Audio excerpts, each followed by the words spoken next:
Hey everyone, happy Thanksgiving and welcome back to the Optispan podcast. As you can probably tell, I'm not in the office today. I am here in my home studio that my son Jace put together for me. One of the many things that I'm grateful for this Thanksgiving. Now look, I know your social media feeds are probably overflowing with people expressing gratitude. It can feel performative, maybe even a bit cheesy. But over the past decade, neuroscience and psychology have revealed something fascinating. Gratitude is a biological tool. It measurably changes the way your brain processes stress, shapes your emotional landscape, and may even influence your long-term health. So today, I thought I would cut through the cliches and talk about what the science actually shows, why gratitude deserves a place in healthspan medicine, and share a little bit of my own story and the things I'm most grateful for. So let's start with the brain. Multiple studies show that gratitude activates key regions of the brain involved in learning, emotional regulation, reward processing, and social connection. For example, one meta-analysis of 64 randomized clinical trials found that people who practiced gratitude experienced greater feelings of gratitude, that's kind of obvious, improved overall mental health, fewer symptoms of anxiety and depression, and more positive mood and emotional regulation.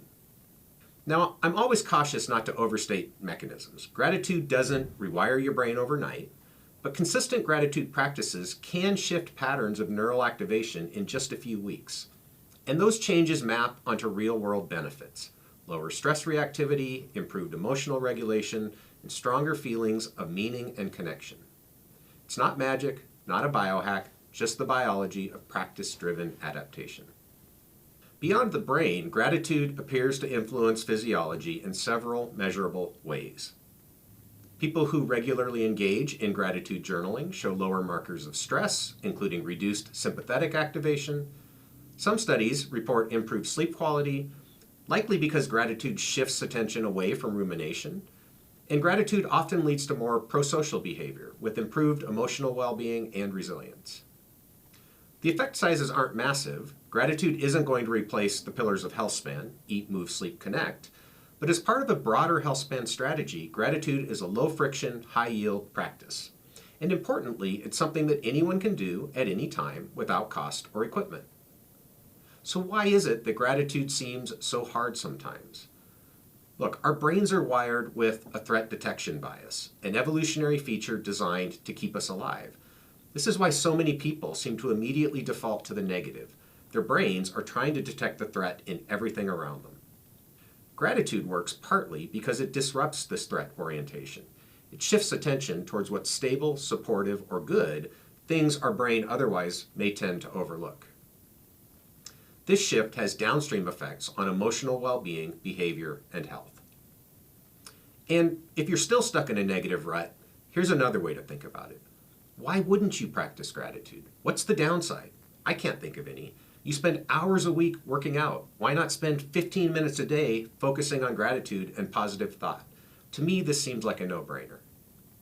And it's easy to start small. Try this. Think of one person you genuinely appreciate. It could be someone in your life today or from years ago.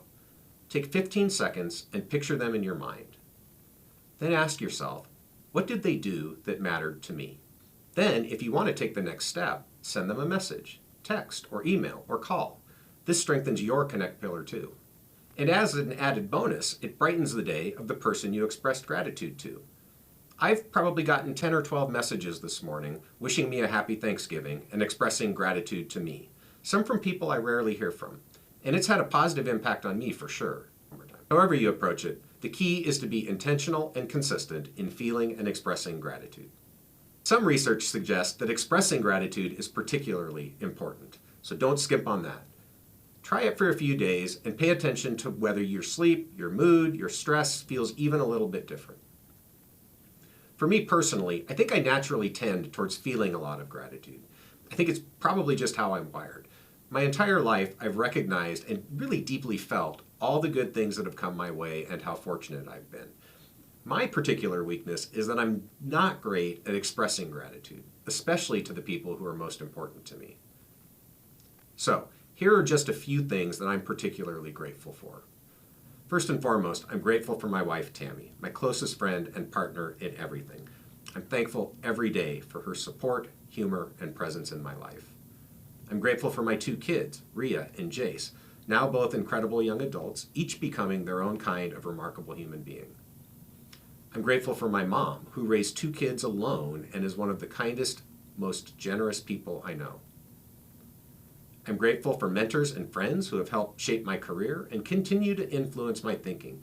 People like Stan Fields and George Martin and Brian Kennedy and Dave Saby. I'm particularly grateful for the Dog Aging Project team, especially Daniel and Katie, and for the entire Optispan team. I know how lucky I am to be able to be involved in projects that are making a positive impact on the world. And finally, I'm grateful to all of you, this community, and everyone who supports the mission. Your curiosity, engagement, and encouragement are a big part of what keeps us going. Wishing you and yours a happy and healthy Thanksgiving.